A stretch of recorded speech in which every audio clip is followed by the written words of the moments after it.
사자성어 문자 공부를 좀 먼저 같이 해볼까요? 여러분 표리부동이라는 말 아세요? 표리부동. 송정이가 굉장히 의미심장하게 고개를 끄덕거리는데 얘기해보세요. 그게 표리부동입니다. 나한테는 하는 것 같이 의미심장하게 웃었는데 속은 모르더라고요.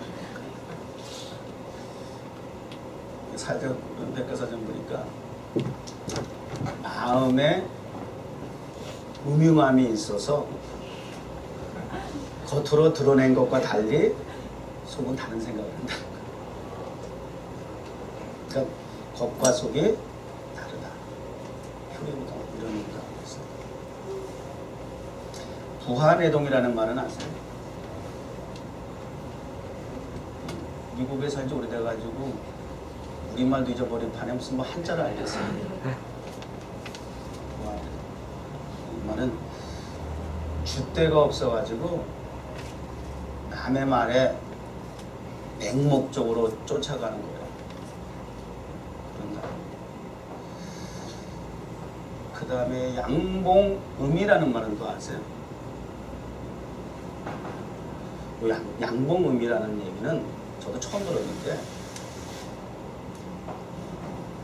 얼마 전에 그 북한에서 장성택이라는 분이 처형이 됐죠. 그분의 제목이 양봉음이에요. 북한 공산당 공식 기관에서 장성택의 그 처형을 죄목을 이제 공식적으로 발표하는 그 내용 전문에 장성택은 양봉음이 동상이몽하여 당을 배반하였습니다. 그러니까 겉으로는 따르는 척하면서 속으로는 따르지 않는 거예요. 그리고는 다른 세계를 꿈꾼다는 거예요. 그러니까 김정은 지도자를 따르는 것 척하면서 속으로는 따르지 않으면서 다른 자기 나름대로의 나라를 꿈꾸고 있었다. 그러니까는 반역자라고 그래요. 배신자다. 이렇게 이제 정죄를 한 거예요. 그래가지고 어떻게 죽었다고요? 별의별 성문이 많죠. 별의별 성문. 저기 처형당했는데 뭐 그냥 하다못해 박격포로 뭐 이 땅에 묻힐 자격도 없다 그냥. 그래가지고 또 뿐만 아니라 조선시대 같이 부족을 멸해. 반역자 집안이라고 해서. 그래가지고 다 외국에 나가 있는 친인척까지 다 끌어다가 어린애기까지 다 죽였다는 소식 들었어요? 몰라요? 이제 글로벌한 시대인데 아무리 한국에서 안 살아도 이런 소식 남의 얘기 아니거든요. 우리나라 얘기예요, 우리나라 얘기. 이게 우리나라의 현실이거든요. 남한과 북한, 남북한 다 앞에도 이거 조그만 땅덩어리인데 그 38 경계선 바로 위에서 언제든지 밀고 내려올 수 있는 제2의 6.25가 재발될 수 있는 화약고와 같은 지금 정전이란 말이에요. 정전. 전쟁을 잠시 멈춘 게 지금 50년 넘은 것 뿐이지 아직도 정전이에요. 잠깐 전쟁을 멈춘 상태예요. 언제든지 재발 가능성이 있다는 얘기거든요. 그런데 그 북한에 있는 같은 민족이긴 하면서도 그 북한에 있는 사람들의 정체성이 지금 이렇게까지 흉악하고 흉포하다고 말입니다.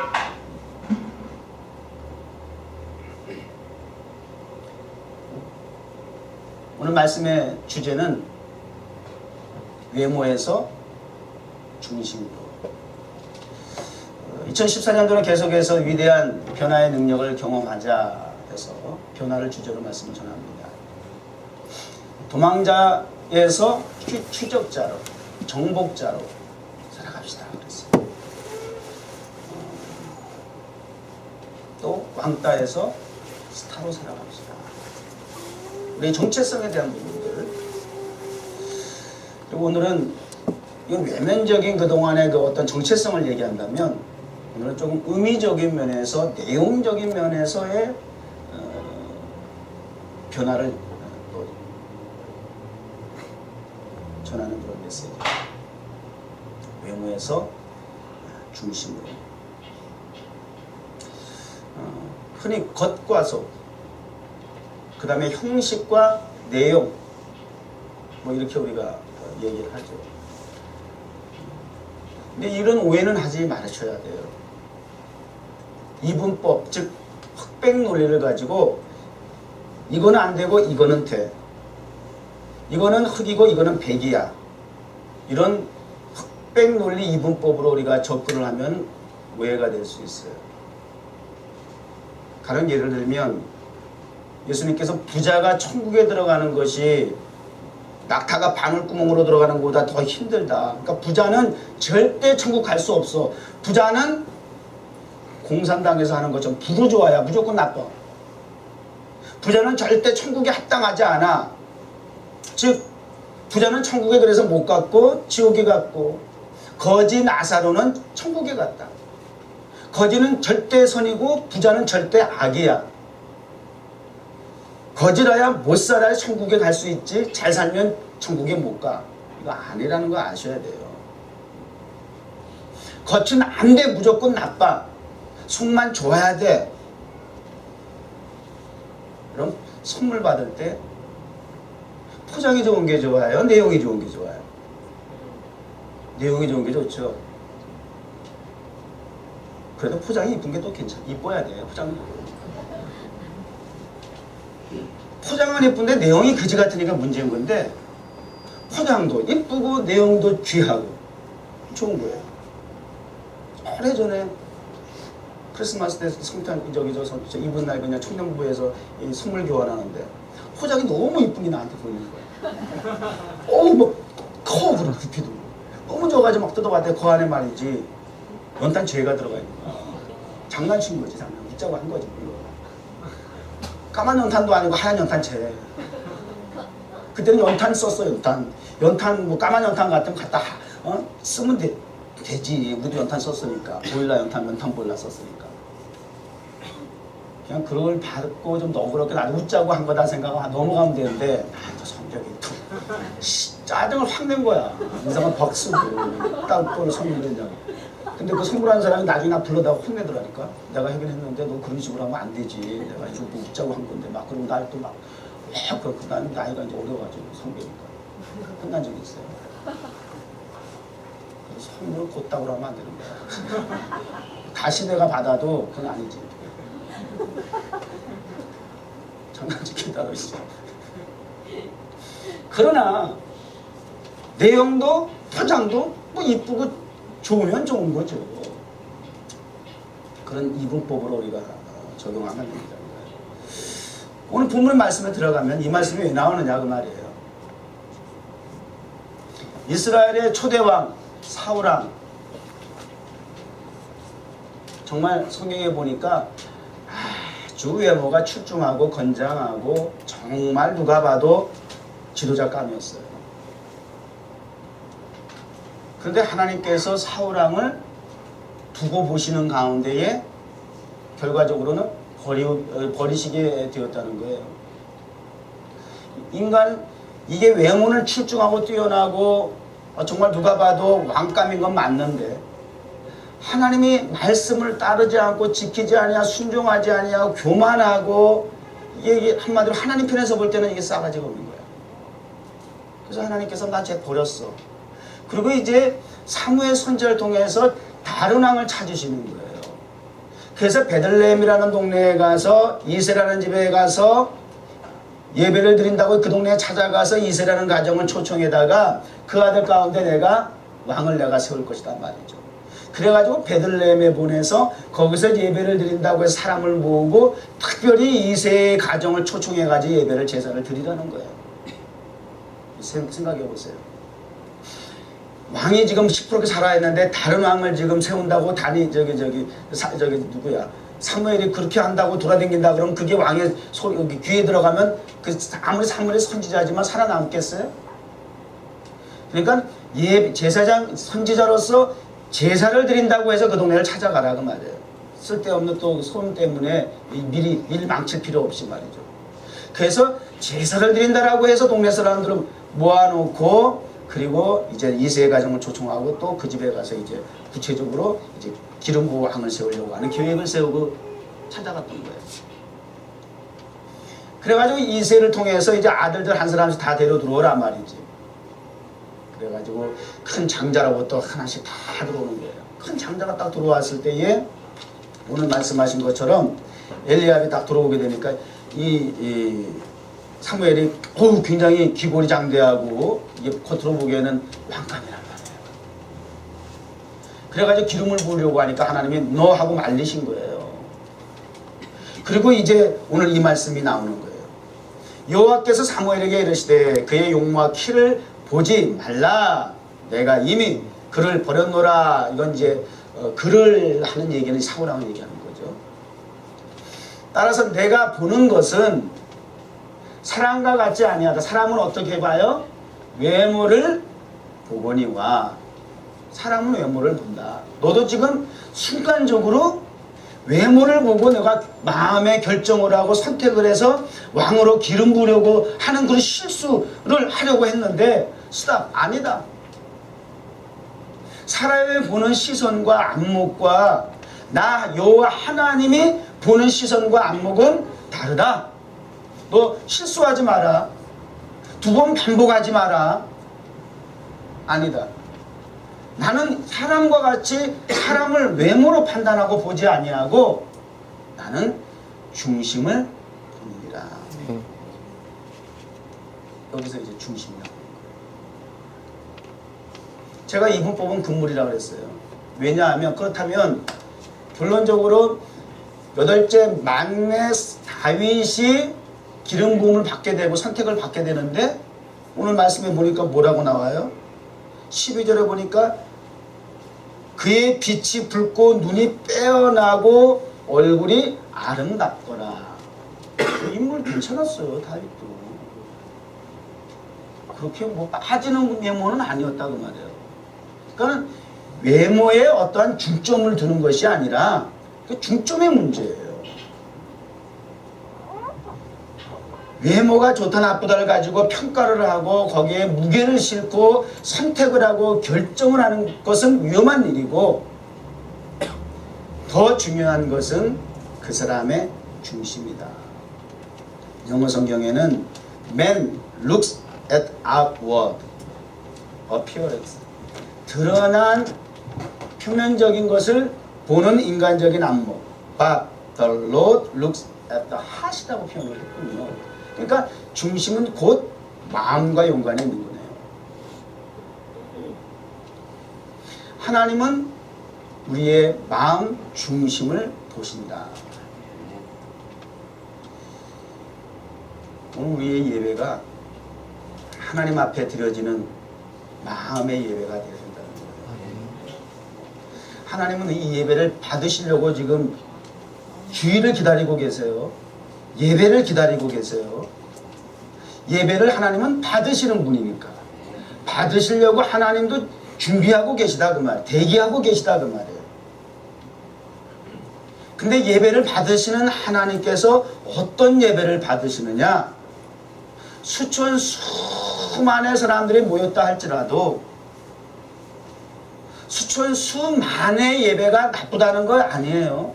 수천 수만이기 때문에 그 예배 하나님 안 받으신다는 얘기도 아니에요. 수천 수만이 되었던 한 사람이 되었던 두세 사람이 되었던 하나님이 받으시는 예배는 마음으로 드리는 예배자의 예배를 받으신다는 거예요. 이게 도대체 이게 무슨 뜻이냐 말이죠. 왜 다른 형제들은 다 그냥 지나가게 하고 막내 보세요. 아버지조차 이세조차도 이 막내 다윗에 대해서는 별 기대감이 없었어요. 사무엘 선지자에게 아들들을 소개할 때에 막내 아들에 대해서는 아버지조차도 큰 기대감을 가지지 아니하고 열외를 시켜놨잖아요. 보이지 않는 거예요. 소개하지 않는 거예요.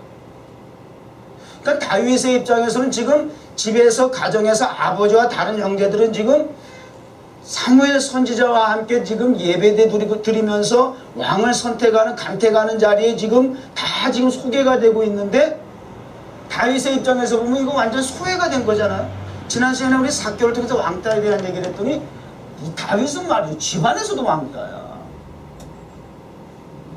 집안에서도 지금 아버지조차도 소외를 시킬 정도로 기대 이하의 그런 어떤 위치에 있다고 말이죠. 다 지나간 거예요. 아들이도 없느냐? 그러니까 하나 더 있긴 있다고. 막내가 있긴 있는데 지금 밖에서 관야에서 양을 지키고 있다는 말이에요.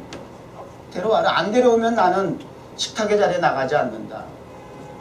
내가 지금 대우받고 대접받고 무엇을 뭐 이 집에 와서 내가 잘 먹으려고 내가 온 것이 아니라 내 목적이 있는데 나는 왕을 세워야 할 자를 선택을 해서 기름을 부어야 할 것인데 그 막내 데리고 와라 말이죠. 그 전에 내가 아무것도 호의와 대접을 받지 않겠다 말이죠. 그래서 이제 다윗이 들어오게 되니까 원론적인 말씀인 거예요. 여호와께서 이르시되 이가 그니 일어나 기름을 부으라. 비로소 막내 다윗이 들어오게 되니까 주님이 이아이다. 이제 일어나서 언어인 기도하여라. 기름을 부어라. 이렇게 선택을 하시는 거예요. 하나님이 선택하셨어요. 사무엘이 아니고 하나님이 선택하셨어요. 사무엘은 하나님의 선택, 하나님의 말씀을 수중드는 자예요. 사무엘이 자기가 자기 의지를 가지고 자기 감정을 가지고 함부로 결정하고 선택을 하고 이를 집행하는 것이 아니에요. 철저하게 하나님의 의지, 하나님의 뜻을 철저하게 반영을 해서 자기의 색깔, 자기의 뜻은 다 빼버리고 제하여버리고 철저하게 큰일이든 작은 일이든 하나님의 뜻을 구하고 하나님의 뜻이어야만 선택을 하고 결정을 하고 이를 집행하는 거예요. 그게 선지자의 할 몫이에요. 그래서 기름을 붓게 되었다. 하나님은 왜 그러면 다윗을 선택을 하셨을까요? 다윗을 굳이 선택한 이유는 무엇일까요? 기준은 무엇이었을까요? 여기 성경에는 그 이유에 대한 설명이 없어요. 다만 그냥 나는 중심을 본다 그렇게 얘기했단 말이에요. 그러니까 오늘 본문에서 하나님의 선택의 기준은 중심이었다, 마음이었다, 그런 기준을 우리가 확인할 수 있고요. 그런데 사도행전 13장에 보면 이런 표현이 있어요. 다윗을 일컬어서 내가 이세의 아들 다윗을 만나니 내 마음에 합한 사람이라는 표현이 나와요. 하나님께서 볼 때 하나님께서 다윗을 보니까 내 마음에 합한 사람이었다라고 이렇게 표현한단 말이에요. 내 마음에 합했다. 내 마음과 하나다 그 말이에요. 내 마음을 쫓는 자다 그 말이에요. 그게 하나님께서 다윗을 선택한 이유였다라고 하는 것이죠. 다윗과 사울왕, 버림을 받은 사울과 다윗과의 차이를 우리가 조금 비교해 보면 조금 더 그 설득력이 있을 수가 있겠죠. 사울왕은 왕이에요. 군대를 가지고 있어요. 막강한 힘을 가지고 있어요. 그리고 세상의 부귀영화를 다 누리는 위치에 있어요. 세상적으로 볼 때 부러울 것이 없는 사람이에요. 부족한 것이 없는 사람이에요. 그럼에도 불구하고 자기가 가지고 있는 그 권세를 가지고 어떤 마음을 가지게 되었느냐. 사람의 마음은 결과적으로 두 가지 마음이에요. 하나는 하나님께서 마음을 중심을 받으신다고 그랬잖아요. 그런데 사울의 마음은 어떤 마음이냐. 하나님이 계시지 않는 자기가 왕으로서 자기가 자기를 주관하고 있는 교만한 사람이에요. 교만한 마음을 가지고 있었다는 거예요. 그러니까 하나님의 말씀이 들어도 깨달아져도 지식으로 머물러도 실천하고 적용하는 데서는 실패한 거죠. 삼회 선지자를 통해서 누누이 하나님께서 메시지를 전달해도 거절하고 거부하고 불순종하고, 골리앗 앞에 섰을 때에 왕의 신분으로서도 하나님의 능력과 권세를 인정하지 아니하고 무기력한 모습의 사울왕의 모습을 우리가 생각해 볼 수 있는 반면에, 다윗은 어떤 사람이에요? 집안에서조차도 소외되고 왕따가 된 정도의 막내였고 어린아이였고 가진 것이 없었고 배움이 많지도 않았고, 또 정체성으로 볼 때에는 그냥 광야에서 아무도 없는 곳에서 양이나 지키고 있는 목동의 위치였고, 외롭고 고독한 처지의 아이에 불과했다는 거예요. 그럼에도 불구하고 시편 23편에 다윗을 알 수 있는 좋은 말씀이 거기 기록이 되어 있어요. 여호와는 나의 목자시다. 내가 부족함이 없으리로다. 부족함이 없다라고 얘기할 수 있는 것은 사울왕이어야 하겠죠. 오히려 다윗의 입장에서는 부족한 것이 너무나 많은 신세일 뿐이에요. 그럼에도 불구하고 나는 부족함이 없다는 거예요. 여기에서 충족과 부족의 차이점은 뭐예요? 성경에서 가르치는 만족과 자족의 의미는 무엇이에요? 세상의 것을 다 내가 가졌다 할지라도 예수, 복음이 하나님이 계시지 아니하고 존재하지 아니하면은 부족한 것이에요. 그러나 세상의 모든 것을 가지지 못했다 할지라도 내게 예수가 있고 복음이 있고 진리가 있고 하나님이 나와 함께 하신다면 세상 큰 것보다도 더 큰 것을 얻은 것이에요. 이게 기준이에요. 이게 차이점인 것이야. 이것이 사울왕과 다윗의 안목이에요. 믿음의 수준이에요. 내가 가진 것은 없지만 여호와 한 분이 나와 함께 하신다는 그 자체가 나에게 부족함이 없게 만들어버린다는 거예요. 그가 나를 실만한 물가로 인도해 주실 것이고 말이죠. 그래서 내가 평생을 사는 날 동안 영원토록 따라서 여호와의 집에 거할 것이다 말이에요. 아멘. 그렇게 결론을 맺는 거예요. 하나님과 영원히 같이 살겠다는 거예요. 아멘. 그것만이 내 만족이고 내 기쁨이고 내가 살아가야 할 이유다, 목적이다 그 말이에요. 하나님을 향할 절대적인 신뢰, 믿음 가지고 있었다는 거죠. 그 마음속에.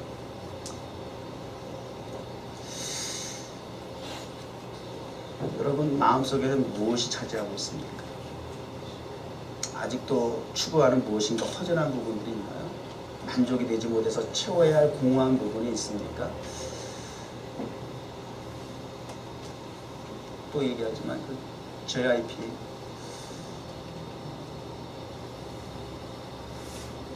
최근에 노래가 뭐였다 했죠? 놀만큼 놀아봤어요. 브레이크 타임도 있었고 놀만큼 놀아봤어요. 가사 보면 놀만큼 놀아봤어. 벌만큼 벌어봤어. 뭐 밤에 술을 먹고 아무리 취하고 그 다음날 일하면 허전했어. 공허했어. 해볼 거 다 해봤는데 내게 아무런 의미가 없어. 말 그대로 참 여러분 입장에서는 그게 부럽습니까? 놀 만큼 놀아봤다니까? 아직도 여러분의 마음속에 놀고 싶습니까? 아직도 여러분 마음에는 뭐 계속 걸고 싶습니까? 이거 경험자의 말 좀 들어. 경험자의 말. 꼭 대가를 치르고 피를 흘리고 그거 굳이 저기 말이죠. 그 경험해가지고 그때 그러고 나서 5년 10년 뒤에 그래서 JYP가 이런 얘기했구나. 사실은 성경에 솔로몬이 이미 다 얘기했잖아요. 성경에서 은혜를 못 받고 깨달음이 없으면 그런 데서라도 진리를 깨달으세요. 하나님의 진리는 성령의 인도하심과 감화 감동을 통해서 깨닫게 하시는 것은 말씀을 통해서도 깨닫게 해 그것이 제일 정확한 것이긴 하지만 때로는 그 사람의 수준에 따라서 주변의 여건과 환경과 내가 추구하고 목적하고 관심사가 되고 호기심이 되는 부분을 통해서 깨우쳐주는 부분도 있어. 필요하면 자연을 통해서도 하나님 깨닫게 해주시고 말이죠. 하나님 깨닫게 하시는 방법은 다양하세요. 나는 참 그런 면에서 전에는 JYP가 얼마나 이 청소년들에게 악영향을, 그래서 사실은 비호감의 연예인이거든. 비호감이잖아, 비호감. 생긴 것도 뭐 결혼에다가 뭐 옛날에 무슨 뭐 결혼도 무슨 뭐 동거해보고 하라는 거. 청소년들한테 그따구로 얘기하면은 얼마나 그게 결혼관이 무너지는 거야. 그런 소리만 하고 맨날 그랬다고. 노랫말도 보면 전부 태폐적인 것들이 많이 들어가 있고 춤을 춰도 막 그냥 막 그래가지고 비호감이었다고. 그게 근데 언젠가부턴가 말이지 신경의 변화가 온 거잖아요. 신경의 변화가 와가지고 말이지 가사가 거기 그 저기 왜 주님만 들어가면 다 복음성가 들어가니까 최근 들어가는 그 가사 보면 노래만 보면 의미심장하다는 말이에요. 뭔가 신경의 변화가 있는 거죠.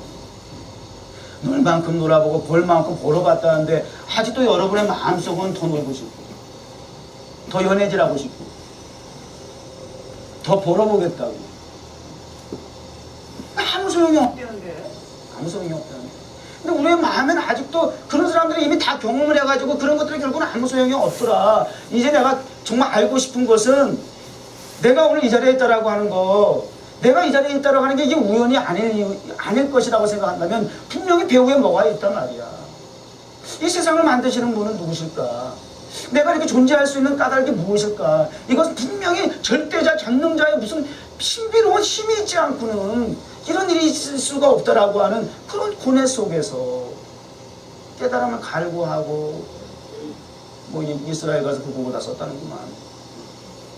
이런 어떤 배경의 그 비하인드 스토리를 이렇게 들어보게 되니까 비하인드도 아니야. 본인 다 뭐 라디오 시타나 뭐 힐링 캠프에 가서 다 얘기했으니까. 그럼에도 불구하고 우리의 마음속에는 여전히 우리는 이제 하나님 앞에 우리의 마음을 드려야 할 사람인데 하나님 앞에 우리의 마음을 바쳐야 할 성도들인데 아직도 우리의 마음은 여전히 JYP가 이미 끝난 코스를 밟고 그 전철을 밟아가겠다고 마음을 세상에 노는 데 두고 있고 돈벌이 하는 데 두고 있고 말이죠. 이런 데서 만족을 얻으려고 하고 이런 인생을 추구하려고 지금도 우리의 마음이 거기에 다 빼앗겨 있다라고 하는 것은 이건 얼마나 어리석은 일이냐고 말이에요. 그래서 하나님은 영이시니 예배하는 자가 신령과 진정으로 예배할지니라. 하나님이 예배를 받으시는 조건이 기준이 신령과 진정으로 예배를 드리라는 거예요. 진정성을 가지고 있어야 된다는 거예요. 진정성이나 신령한 내용을 담을 수 있는 부분이 어디예요? 겉모습이 아니잖아요. 신령한 것이나 진정성을 담을 수 있는 것은 우리의 마음이다 그 말이에요. 중심이어야 한다 그 말이에요. 하나님 받으시는 예배는 우리의 그러한 겉모습을 통해서 하나님이 열광하시는 분이 아니다 그 말이에요. 이스라엘 백성들이 그런 차원에서 그들이 예배하고 제사 드리는 것은요, 우리가 흉내도 낼 수 없고 따라갈 수도 없어요. 철저하게 율법적으로 제사의식을 집행하는 그들의 모습을 보게 되면요, 의복에서부터 시작해가지고요, 모든 형식과 그 예식은요, 의식은 우리가요, 숨도 못 쉴 정도로 그렇게 철저하게 집행하고 있다고 말이에요. 그럼에도 불구하고 우리 하나님은 그런 예배 안 받으신다는, 그런 제사 안 받으신다는 거예요. 질색을 하시는 거야.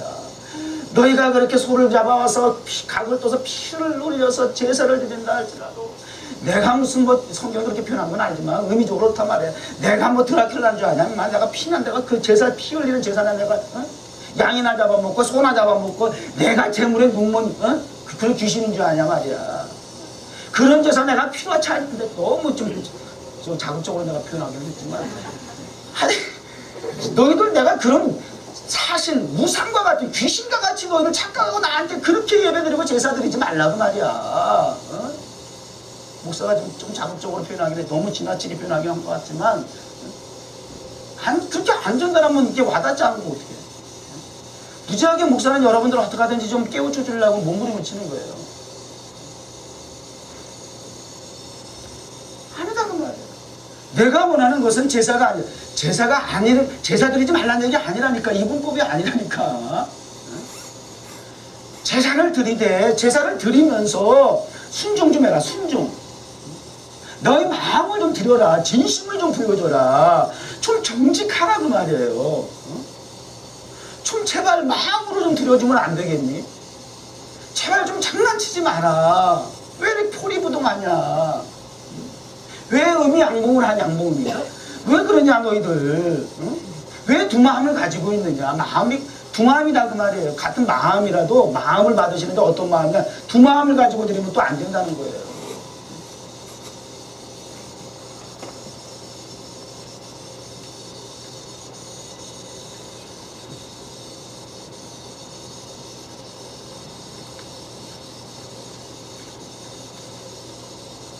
이런 말이 있어요. 좋은 말이라 제가 이건 적어왔어요. 루소라고 하는 분이 한 얘기인데, 사람은 이 세상에 두 번 태어난다. 두 번 태어난다네. 한 번은 존재하기 위해서 태어나고 또 한 번은 일하기 위해 태어난다 그랬어요. 사람이 자기 할 일이 무엇인지 발견하기까지는 사는 것이 아니다. 성경은 아니지만 의미는 있다 그런 생각이 들어요. 또 성경적으로 적용해 보았을 때도 또 틀린 말은 아닌 것이, 사람은 두 번 태어나는 것이 맞다고 말해요. 복음적으로 보더라도 한 번은 육체적인 어머니 뱃속을 통해서 태어나는, 그래서 우리가 지키는 뭐예요? 생일, 벌스데이가 있다는 말이에요. 우리 지난주 우리 김예수 생일이었죠. 페이스북 보니까 거의 찬양하라 경배하라 소리다. 일레 집사 생일 축하한다고 올라오는지 너무 욕하지 말고 그 뜻으로 자제시켜야 돼. 경배하라 찬양하라 소리냐. 우리 일레 집사 생일을 축하한다고.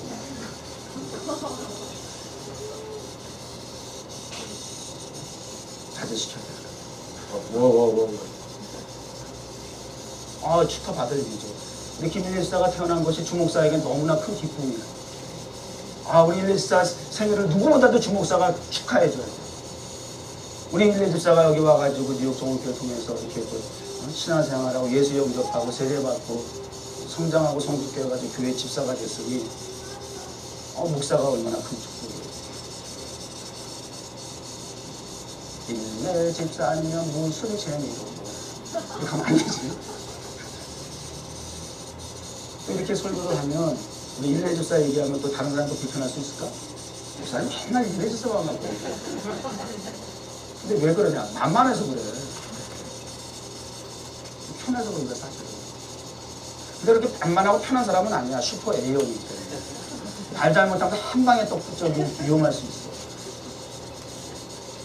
그러나 이제 한 10년 가까이 같이 신앙생활을 개척 쪽에 때부터 하다 보니까 내 마음에 서로의 이심전심이 있다 보니까 편하게 이렇게 얘기를 하는 거예요. 그대로 그렇게 태어나는 거예요, 세상에.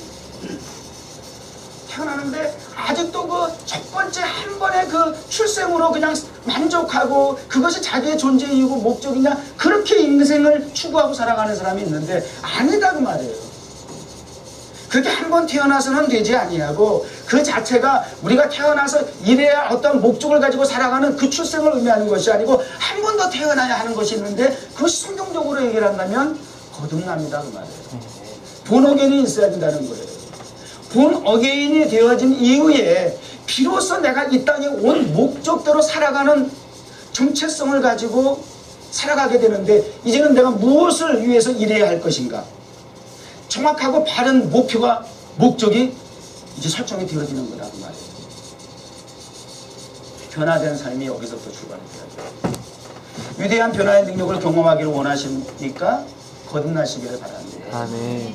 그 진정 거듭날 수 있는, 영적으로 중심이 바뀌는, 하나님을 향해서 내 마음을 온전히 이제는 드릴 수 있는, 절대적으로 다윗과 같이 신뢰하고 따라갈 수 있는 그래서 골리앗 앞에 섰을 때라도 사울왕은 비겁하여 그러한 자리에서 자신의 신분을 망각하고 그저 하나님을 의지하지 아니하고 있는 그러한 사울왕의 모습과 달리 다윗은 용감하게 골리앗 앞에 나가서 사실 하나님을 의지하고 하나님을 못 오가는 그 현장에 있는 왕과 군사들을 볼 때에 이게 의문을 견딜 수가 없는 것이야.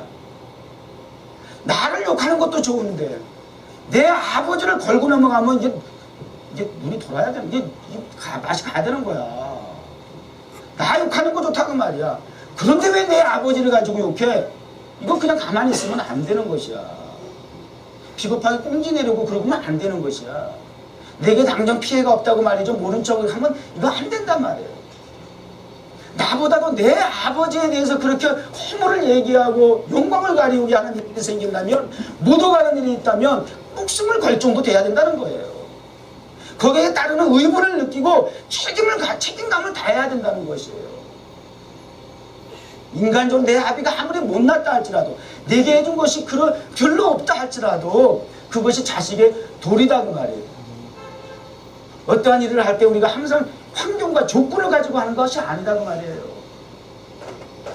사울왕과 다른 신하들이 볼 때 골리앗이 장신이고 전쟁에 정말 누구보다도 감당할 수 없는 그러한 장군인 건 맞지만 현실 맞죠. 그러나 현실을 현실로 외모로만 보니까 그들이 두려워할 수밖에 없었던 것인데 다윗은 다른 점이 뭐냐 그 말이에요. 사람과 같이 외모로 보지 않았다 그 말이에요. 사람과 같이 외모로 보지 않았다는 거예요. 골리앗이 아무리 크든지 장대가 귀걸이 장대하든지 무슨 어떤 특별한 무기를 가지고 있든지 아무 상관이 없다는 것이에요. 배후에 역사하시는 전쟁에 능하신 전능하신 하나님을 다윗은 본 것이에요. 차이점이 있다니까요. 막연하게 그저 우연히 적당히 하나님 그렇게 고르시고 택한 것이 아니다 그 말이에요. 그가 모독하는 여호와 하나님의 영예를 회복하려고 나가는 거예요. 그런데 형제들로부터 시작해서 사람들은 뭐라고 쓰는데요? 건방진 놈아, 네가 뭘 배운 게 있고 네가 무슨 아는 것이 있고 네가 무슨 전쟁에 나가서 네가 칼 한 자루 접어지지 않은 놈이 네가 무슨 용심리를 가지고 네가 지금 여기 나와서 큰 소리 치냐고 말이죠. 당장 집에 돌아가지 않냐고 말이죠. 나무라고 난리 ጦ거들 피잖아요. 오해를 받는 거죠. 그러나 오해를 받는 게 중요한 것이 아니고 사람으로부터 그런 드러난 모습에 대한 오해가 있다 할지라도 그래서 내가 피해를 입고 손해를 본다 할지라도 다윗이 굽히지 아니하는 이유는 오직 하나님의 이름, 영예를 다시 회복하고 높여드려야 한다는 것이죠. 하나님의 나라와 의와 목적을 위한 그의 인생의 목표가 설정되어 있는 이상 그 자리를 회피할 수 없는 거예요. 기피하고 모른 척 꼬랑지를 내리고 그냥 집으로 돌아갈 수 없는 현실이 되었다는 말이에요. 가나안을 정탐했던 12정탐꾼이 그 가나안의 적과 꾸리는 거 정확하게 봤어요. 그리고 사람도 안악자손, 네피림의 후에 장신 거인들 그들에 비하면 우리가 메뚜기다 정확하게 봤어요. 본 건 정확한 거예요. 보고도 정확하게 했어요. 그러나 차이점이 뭐예요? 10사람은 본 것으로 끝난 거예요. 외모를 보다 보니까 내적으로 두려움이 생긴 거예요. 도저히 우리는 그 사람들에 의하면 밥이다. 들어갈 수 없다. 그런 반면에 여호수아와 갈렙은 똑같은 것을 형실을 목격했지만 그러나 그들을 보고 결정한 것이 아니라 그 땅을 주시겠다고 약속하신 전능하신 하나님을 보는 거예요. 아니 똑같은 상황이지만 다르지 않은 동일한 현상이지만 그러나 배후에 계신 역사하실 하나님을 보느냐 안 보느냐. 현실을 보면서 두려워하고 괴로워하고 기피하고 열등감 느끼고 다 뭐야 이건 치사 이게 참 어리석은 거예요. 좌절하고 절망하고 그리스도의 다른 점 차이점을 얘기하면 바로 이런 데서 우리가 얘기를 해야 되고 이런 데서 우리의 모습을 보여줄 수 있어야 되는 것이에요. 그럴 수밖에 없는 형편이고 조건인 것이 확실하지만 그럼에도 우리 그리스도인들은 어떻게 그 과정을 극복하고 이런 자리 승리의 자리를 이렇게 현실을 이루어냈느냐 말이죠. 어떻게 정복하고 다스리는 자리에까지 나갈 수 있었느냐 말이죠. 하나님을 보고 하나님을 내 마음의 중심에 담고 그 하나님 앞에 내 마음을 드리고 보이고 믿음을 통해서 이러한 위대한 변화의 능력을 경험하게 되었다라고 할 수 있다는 것이죠. 아멘. 그래서 다윗은 말이죠. 시편에 보면 구절절이 그분이 표현한 말씀 가운데 하나님이여 나를 살피사 내 마음을 아시며 아멘. 나를 살피사 내 마음을 하나님 아시지요. 이거 상당히 잘 하기 쉽지 않은 기도인데 내 마음을 살피시고 내 마음을 아시사 그럼 한번 내 마음을 시험하셔서 내 뜻을 아시옵소서. 날 시험해 보라는 거예요. 이렇게까지 나가는 거예요. 그러니까 하나님을 향한 정말 정직한 마음. 이거 하나님 아시잖아요. 그죠? 하나님 인간적인 표현이에요. 하나님 전지전능하신 하나님 아신다고 해놓고 그러므로 나를 한번 시험해 보세요까지 이렇게 얘기할 수 있다는 그만큼 절대적으로 나는 하나님을 신뢰하잖아요. 하나님 앞에 나 정말 정직하거든요. 하나님 필요하다면 나를 시험해 보세요. 내 뜻을 그래서 한번 헤아려 보세요 말이죠. 이렇게까지 말씀하는 거예요. 그래서 내게 무슨 악한 행위가 있나 보시고 따라서 나를 영원한 길로 제발 인도해 주세요. 이런 거예요. 한 원이라도 혹시라도 내가 보고 듣고 주어진 여건과 상황 속에서 하나님을 저버리고 하나님을 망각하고 내가 하나님 없이 내 마음 내 뜻대로 함부로 행하는 일이 없도록 한번 그래가지고 큰코 다쳤거든. 보기 좋은 대로 했다가 한번 큰코 다쳤거든. 아유 그 다음부터는 내 마음에 정한 마음을 주시옵소서. 성령을 거두어 가지 마시고 다시 구원의 기쁨을 회복하게 해주세요. 그러고서 막 침상이 젖도록 막 난리 버거져 핀 거야. 아 이거 되게 혼나. 와 이거 내가 그리스도인이라고 하면서도 내가 정말 이렇게까지 내가 어려서부터 신앙생활을 해왔음에도 불구하고 한순간 내가 세상적인 안목을 가지고 인간적인 측면에서 내가 보기 좋은 대로 또 느끼는 감정대로 육체의 만족을 따라 정욕을 따라 그렇게 결정을 했다가 이 큰 코 다치는 그 결과가 너무나 상처가 크니까 그 다음에는 뭐 말이죠 막 그냥 하나님 앞에 막 그냥 계속 쏟아내는 고백이 이런 고백들이라도 말이에요. 중심의 진실함을 주께서 원하시오니 내 속에 지혜를 알게 해 주시옵소서. 아멘. 하나님의 뜻이 무엇인지 하나님 내 중심에 불 붙는 것과 같이 해 주시옵소서. 아멘. 하나님을 알기를 원합니다. 하나님의 뜻을 알려주시옵소서. 내 중심이 하나님을 향해서 뜨겁게 불붙기를 원하나이다. 막 이런 불같은 말씀, 마음을 토해내는 그러한 말씀이 얼마나 시편에 많이 기록을 해놨는지 모르겠어요. 다윗의 마음을 알 수 있는 거죠. 하나님은 영이십니다. 하나님은 영적인 사람을 쓰십니다. 아멘. 영적인 사람은 어떻게 구분을 하느냐? 마음을 중심을 드리는 사람입니다. 기름을 부었다라고 하는 것은 하나님의 성령의 임재함을 말하는 것이에요. 하나님의 성령의 임재함을 받고 하나님의 성령의 임재함을 통해서 하나님의 사람이 된 사람, 영적인 사람을 하나님의 감동이 있는 사람은 하나님은 쓰신다 그 말이에요. 여러분 하나님의 일을 할 때 하나님의 감동이 없이 하나님 앞에 기도하고 구하고 하나님의 뜻을 헤아리고 철저하게 말씀을 통해서 다시 한번 확인하고 해서 하나님의 일들을 집행해 나갈 수 있기를 바라요. 또 얘기하지만 좋은 게 좋은 것이 아니고 하나님의 뜻이 좋은 것입니다. 하나님의 뜻이 최선인 것입니다. 최고인 것입니다. 하나님의 뜻을 알아가기 위해서 2014년 우리가 위대한 변화의 능력을 경험하는 가는 가운데에 하나님의 뜻을 알게 하여 주시옵소서. 하나님의 뜻에 어긋남이 없게 하여 주시옵소서. 다윗과 같이 그 하나님의 뜻을 알아가기 위해서 우리의 마음을 정말 하나님 앞에 드릴 수 있도록 그래서 하나님의 마음과 합의될 수 있도록 하나님의 마음에 합한 사람이 되어서 하나님의 일을 감당할 수 있는 목사, 집사, 성도들이 될 수 있기를 주의 이름으로 축원합니다. 아멘. 그래서 기름을 받은 이후로 다윗이 여호와의 영에게 크게 감동이 되었다 하는 말씀을 마치게 됩니다. 우리 찬송 나 주님의 기쁨 오늘 들은 찬송을 통해서 부르겠습니다. 나 주님의 기쁨 되기를 같이 한번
야고보서 1장 7절과 8절에 이런 사람은 무엇이든지 죽게 얻기를 생각하지 마라. 두 마음을 품어 정함이 없는 자로다. 우리 하나님 앞에 두 마음을 품고 찬양하면 아무런 의미가 없어요. 양봉문이 북한에서 그렇게 처형당했다고 하는데 하나님 앞에서 그런 마음의 자세를 가지고 그리고 멀쩡히 사지 멀쩡하게 살아가는 거 이거 운이 아닙니까? 하나님을 기만하면서 이거 사람 앞에도 그렇게 기만했다고 그렇게 엄청난 처형을 당하고 부족을 멸하는 그런 처형을 당하는 것이 이게 세상의 원리에서도 그런 모습이 나타난다면 사람 인간관이 그렇잖아요. 정말 겉과 속이 다른 사람 보면 느끼해요. 흉질이 나요 사실.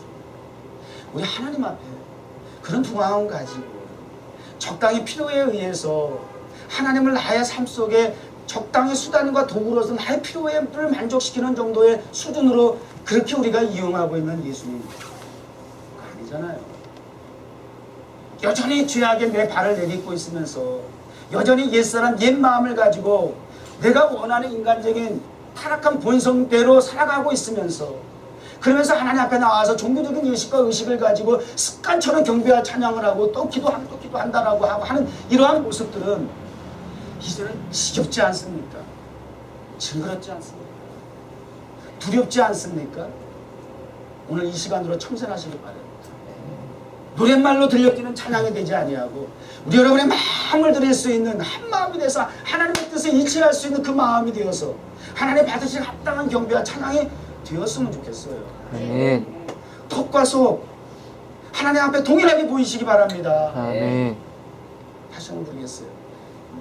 정말 내 마음을 새롭게 하셔서 정말 내가 원하는 그 한 가지라고 하는 것 두 가지, 세 가지 마음에 품고 있으면서 그렇게 하지 말고 정말 내가 이제부터 원하는 한 가지는 주님의 뜻대로 주님의 마음을 기쁘시게 해드리는 삶을 살아가는 것입니다. 주님 나를 새롭게 하여 주시옵소서. 새 마음을 주시옵소서. 아멘. 하나님의 성령으로 기름 부어 주시옵소서. 아멘. 다윗과 같이 나는 일평생을 살아가면서 여호와 하나님을 말미암아 나는 부족함이 없다라고 하는 것을 고백하는 신앙이 되게 하여 주옵소서.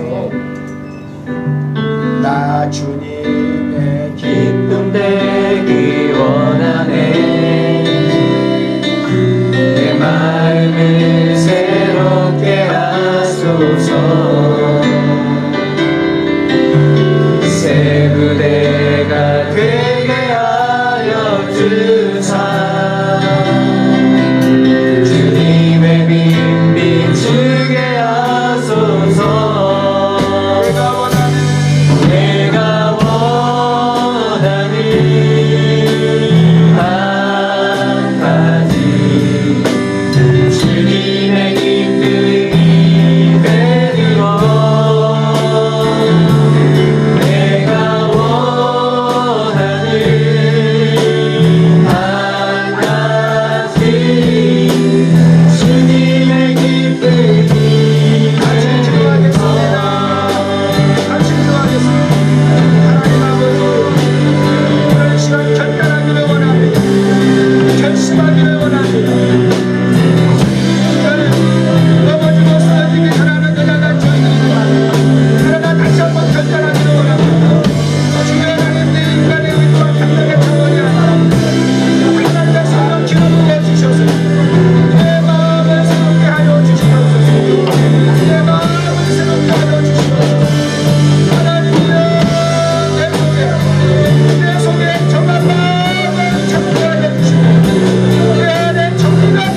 치우치지 아니한다고 합니다.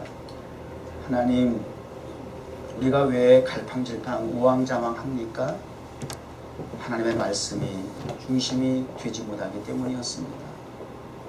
오 하나님 아버지, 이제는 두 마음을 품는 자가 되거나 마음보다 외모를 통해서 하나님 앞에 나아가려고 하는 어리석은 자 되지 아니하고 하나님이 인정하시고 하나님이 기뻐하시고 하나님의 마음에 합한 자로서 인정받을 수 있는 다윗과 같은 택함받은 하나님의 사람 되게 하옵소서.